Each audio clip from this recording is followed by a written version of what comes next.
So this is a left-hand drive single turbo aerotop Supra. At ST-autosport we rebuilt the engine completely.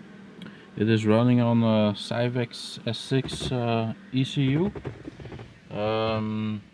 It has also the two-can CAN display. And now, for the first time after the rebuild, we're gonna try to start it for the first time. So fingers crossed.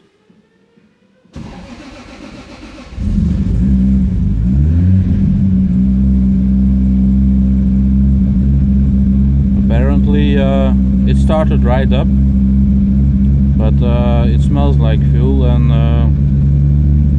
I had to pump the gas a little, so it's too rich for cold starts.